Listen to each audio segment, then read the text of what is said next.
और अब हम आपको सीधा उत्तर प्रदेश के लखनऊ लेकर चलते हैं, जहां पर बाबू बनारसी दास विश्वविद्यालय का दीक्षांत समारोह है और मुख्यमंत्री योगी आदित्यनाथ इस कार्यक्रम में पहुंचे हैं, सभा को संबोधित कर रहे हैं। और आज भारत की स्थिति क्या है, यह किसी से छुपा हुआ नहीं है। यह एक प्रश्न हम सबके सामने सदैव बना रहना चाहिए और इसीलिए कृतज्ञता का भाव हमारे मन में हमेशा होना चाहिए, हमारी पहचान बननी चाहिए। विश्वविद्यालय जिस विभूति के नाम पे स्थापित हुआ, बाबू बनारसी दास, यह देश का एक जाना पहचाना नाम, जिनका जीवन संघर्षों से तपा था। देश की आजादी के लिए हमें कुछ करना है और इसके लिए उन्होंने अपने आप को समर्पित किया। देश की आजादी के प्रति उनके मन में जो जज्बा था, उस जज्बे के साथ जुड़ करके देश के स्वतंत्रता संग्राम सेनानी के रूप में उन्होंने देश के अंदर काम किया। अग्रिम पंक्ति में लड़कर के उस अभियान को एक नई ऊंचाइयां प्रदान की। स्वतंत्र भारत में उत्तर प्रदेश कैसा बनना चाहिए, इसके लिए लगातार प्रयास करते रहे और उत्तर प्रदेश के मुख्यमंत्री के रूप में भी उत्तर प्रदेश की वर्तमान जिन भी कार्य योजनाओं को हम आगे बढ़ाने में सफल होते हैं, उनमें कहीं ना कहीं भाव इन्हीं विभूतियों के छुपे होते हैं, जिन्होंने उत्तर प्रदेश के बारे में उस समय सोचा था। आज उसे मूर्त रूप देने का सौभाग्य हम सबको उत्तर प्रदेश के अंदर प्राप्त हो रहा है। अपने उन विभूतियों के प्रति जिनके नाम पर विश्वविद्यालय स्थापित है, उनके प्रति कृतज्ञता का भाव, श्रद्धा का भाव हमारे अंतःकरण में हो। और दूसरा, जिस महापुरुष ने इतना बड़ा संस्थान अपने पूर्वजों की स्मृति को समर्पित करते हुए आधुनिक शिक्षा के साथ जोड़ते हुए यह संस्थान प्रदेश की राजधानी में दिया, स्वर्गीय अखिलेश दास जी, उनके प्रति भी विनम्र श्रद्धांजलि का भाव और श्रद्धा का भाव हमारे मन में होना चाहिए।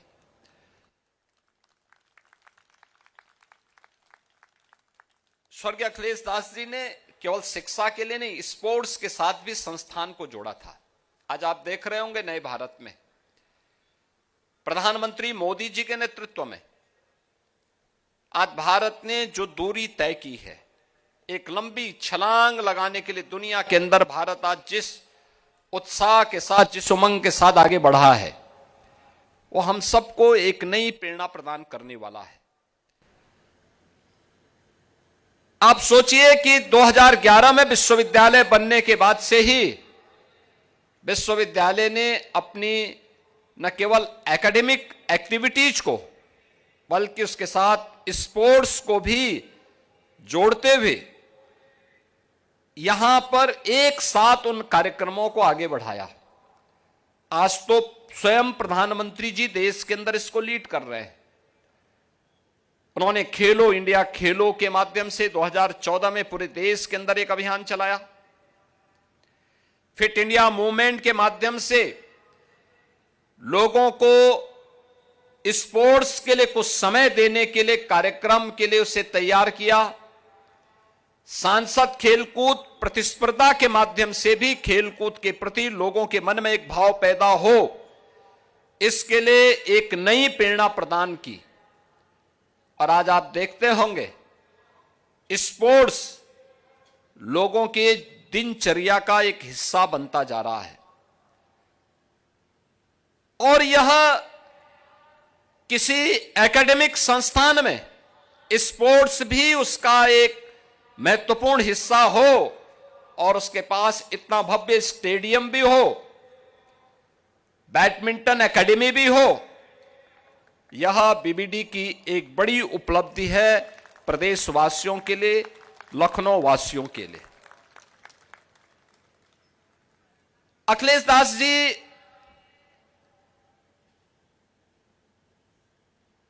यूनियन कैबिनेट में जब थे तो उस समय मुझे भी सांसद के रूप में देश की संसद में रहने का अवसर प्राप्त हुआ था और मैं देखता था उनके सहज और सरल व्यवहार को, विकास के प्रति उनके मन में एक उदग्र भाव को, शिक्षा के प्रति, समाज सेवा के प्रति उनके मन में जो एक सकारात्मक भाव था वह हम सबको तब भी देखने को मिलता था। और मुझे प्रसन्नता है कि आज उन भावों को एक नई ऊंचाई प्रदान कर रहे हैं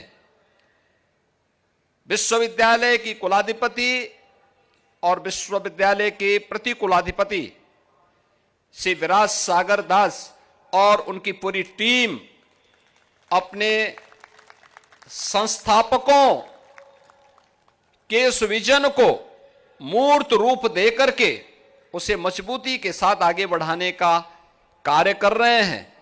और अब केवल यह एक रूटीन के डिग्री प्रदान करने वाला संस्थान नहीं, बल्कि भारत की और वर्ल्ड यानी ग्लोबल इमर्जिंग सेंटर के रूप में, उस इमर्जिंग टेक्नोलॉजी के एक नए हब के रूप में बीबीडी को स्थापित करने की दिशा में उनके द्वारा एक नया प्रयास प्रारंभ हुआ है। हमें इस बात को ध्यान में रखना होगा कि दुनिया तकनीक को तेजी के साथ अपना रही है। इसमें हम अपने आप को रोक नहीं सकते।